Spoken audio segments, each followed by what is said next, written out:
Fue uno de los hombres que mandaba en la Mara Salvatrucha, de los más respetados, y murió tirado en el suelo de una celda, desangrándose por una puñalada, matado por los suyos. Este hombre llegó a ser uno de los 15 cabecillas históricos que Estados Unidos reclama por terrorismo. Cargaba una condena de 80 años. Vivía en la cárcel más dura de El Salvador, encerrado con llave, vigilado día y noche.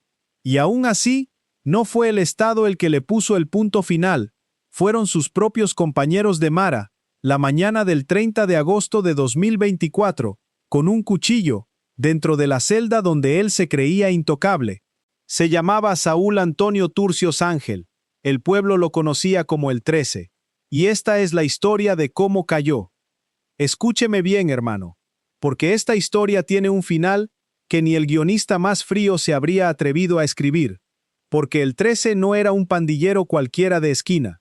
Era de los que daban órdenes, de los que movían el pisto, de los que decidían quién vivía y quién amanecía en una cuneta, y durante años nadie, absolutamente nadie pudo tocarlo. Pero preste atención, porque aquí empieza lo que casi nadie le ha contado. Para que usted entienda quién era este hombre, tengo que llevarlo primero al mundo del que salió, un mundo de colonias tomadas, de pasajes donde no entraba ni la policía, de familias que pagaban renta para poder abrir su tienda. Ese fue el reino de El 13, y él no llegó ahí por suerte. Y todavía faltaba lo peor. Si usted es de los que creen que en esta vida el que la hace, tarde o temprano la paga, si usted es de los que todavía se persignan al pasar frente a una iglesia y le piden a Dios por sus hijos y por sus nietos que andan lejos, entonces bienvenido a los caídos. Aquí contamos, uno por uno, cómo terminan los que un día se creyeron intocables, con nombre y con final, las historias que la televisión no se atreve a contar completas. Suscríbase y active la campanita. Sigamos con el 13. Porque lo que este hombre hizo, y lo que le hicieron a él al final, encierra 3 preguntas que le voy a dejar clavadas desde ya. Primera, ¿qué hacía un hombre condenado a 80 años, encerrado en la prisión más vigilada del país, para seguir mandando sobre la calle desde una celda? Segunda, ¿cómo terminó el dinero manchado de sangre de la Mara metido dentro de un motel de carretera, en un cuarto lleno de velas y de brujería? Y tercera, la que más le va a apretar el pecho. ¿Quién fue el que al final le clavó el cuchillo a El 13 dentro de la misma celda donde se sentía dueño del mundo? Guárdese esas 3 preguntas, porque cada una tiene respuesta, y ninguna es la que usted se imagina. Empecemos por el hombre. Saúl Antonio Turcios Ángel creció en el occidente del país, en esos años en que la Mara Salvatrucha dejó de ser un montón de bichos peleando por una cancha y se convirtió en una estructura con jefes, con reglas y con caja. El 13 subió dentro de esa estructura, y subió alto. Los que investigaron su expediente lo describen como uno de los líderes con más respeto adentro de la Mara. Para algunos, el que más. ¿Y sabe cómo se ganaba ese respeto un hombre así? No se ganaba con discursos, se ganaba con sangre. Y aquí viene el primer dato que lo cambia todo. Este hombre tenía tantas cuentas con la justicia que llegó a usar hasta 3 identidades distintas para esconderse. En unos papeles era Saúl Turcios, en otros, Hugo Ernesto Márquez, en otros, Omar Alexander. La Mara sabía cuidar a sus jefes, y con suficiente pisto, se conseguían documentos falsos tan bien hechos que hasta el mismo Estado terminaba dudando de cuál era el nombre verdadero. Ese era el nivel de El 13. Pero por más nombres que usó, hubo un crimen que se le quedó pegado y que marcó su destino. En enero, El 13 quedó señalado por 2 homicidios. Uno de ellos, el de un exagente de la Policía Nacional Civil, un hombre que había jurado proteger a la gente, ejecutado por orden de la Mara. Léalo despacio. Mató, entre otros, a un policía. Y por eso, entre otras cosas, un tribunal especializado le dictó una condena de 80 años de prisión. 80 años. Y ni con esas se acabó su poder. Porque aquí está lo que casi nadie entiende de estos cabecillas. Meterlos presos no era apagarlos. Al contrario, la celda se les convertía en despacho. Dígame usted una cosa. ¿Cómo puede un hombre encerrado seguir cobrando renta en media docena de colonias? ¿Cómo sigue moviendo droga, ordenando muertes, repartiendo territorios, desde adentro de una cárcel? Pues el 13 lo hacía. Y como él, toda la cúpula. A esa cúpula la llamaban la Ranfla Nacional, el cerebro de la Mara, y el 13 era una de sus piezas. Ahora fíjese bien, porque aquí es donde este caso se pone oscuro. Toda esa maquinaria de terror necesitaba una cosa para funcionar: dinero, ríos de dinero. ¿Y a dónde iba a parar todo ese pisto sucio, cobrado a punta de amenaza a los buceros, a las tiendas, a las señoras del mercado? Un testigo protegido que declaró contra la estructura, al que solo se le conoció como Luna, lo contó con números. Dijo que uno de estos cabecillas históricos llegaba a recibir hasta $1,500 diarios de negocios y de extorsiones. $1,500 al día. ¿Y sabe en qué se convertía ese dinero? Según ese mismo testigo, se convertía en moteles, en farmacias, en casas, en carros y hasta en buses. Un imperio entero levantado con dinero de sangre. Y uno de esos moteles escondía un secreto que le va a poner la piel de gallina.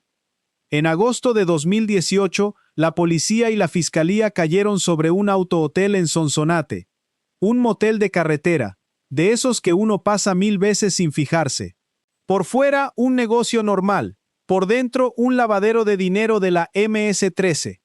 Pero cuando los agentes entraron cuarto por cuarto, encontraron una habitación distinta a todas las demás.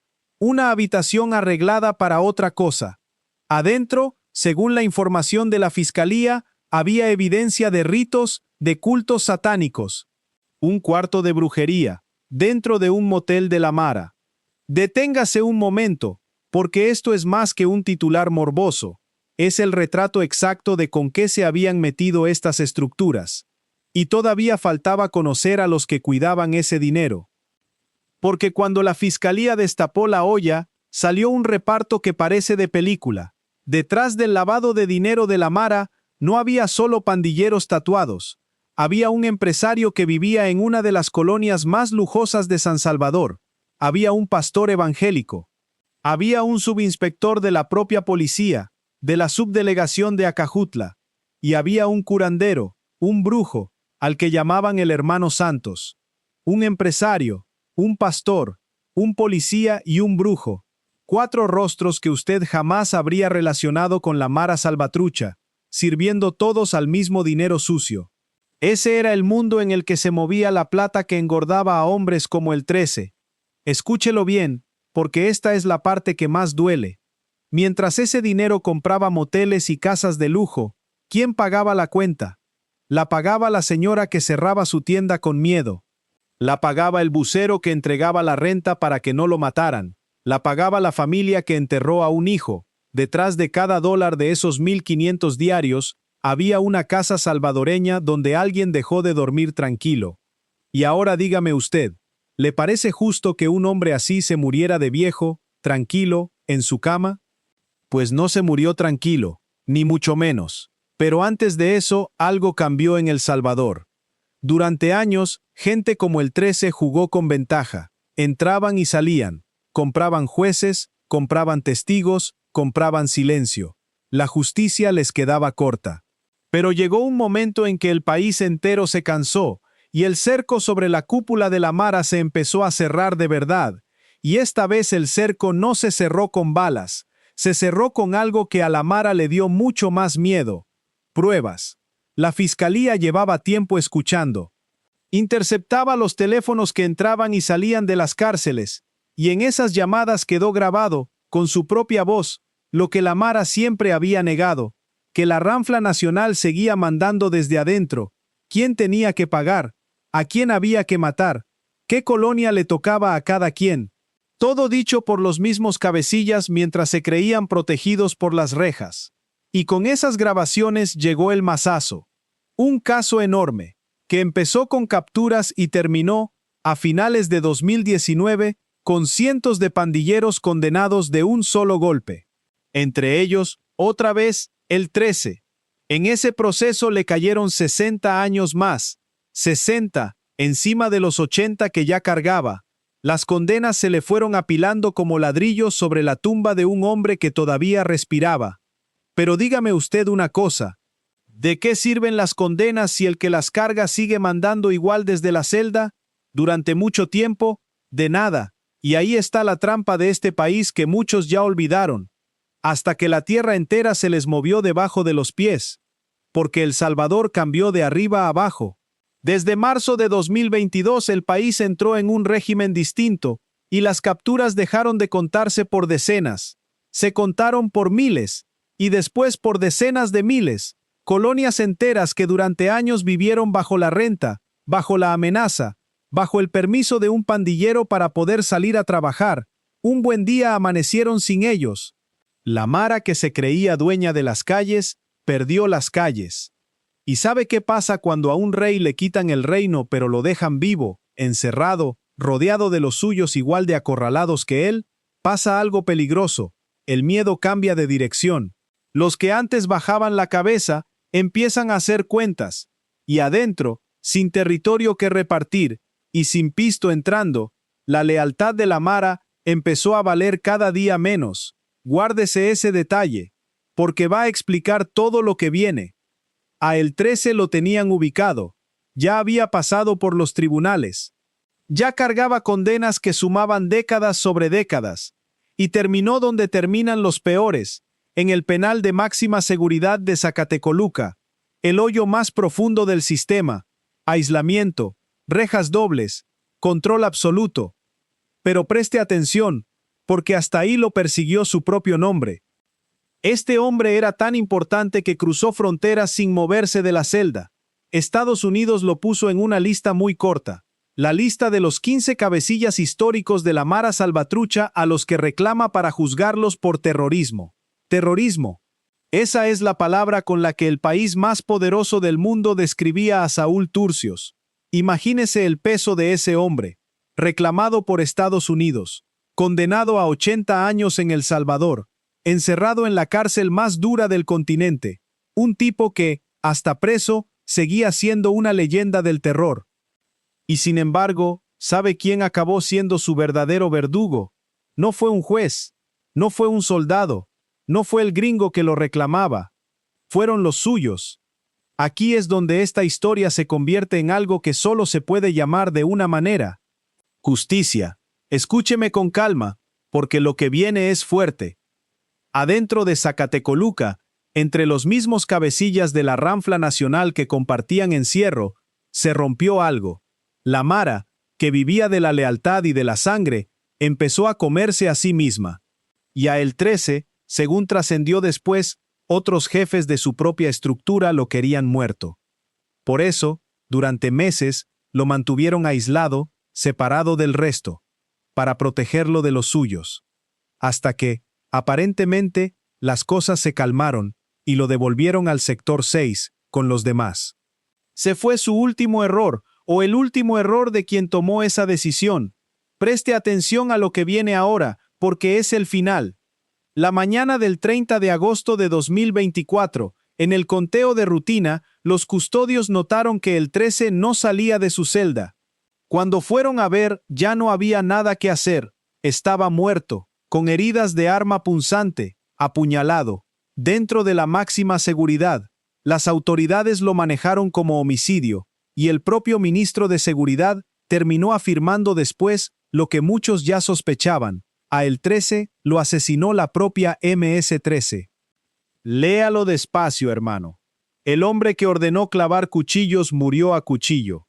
El que mandó matar policías, el que se creía intocable, el que Estados Unidos reclamaba como terrorista, terminó tirado en el suelo de una celda, solo, matado por los mismos con los que juró vivir y morir.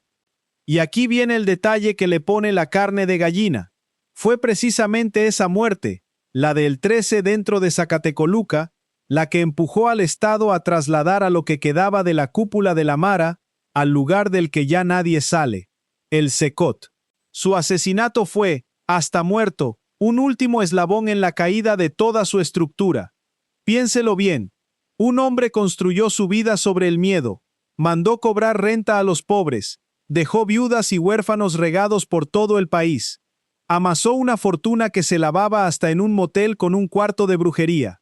Y todo ese poder, todo ese respeto, toda esa leyenda, no le sirvió para nada la mañana en que sus propios hermanos de Mara decidieron que le tocaba a él. En esta tierra, los cabecillas mandan por un tiempo.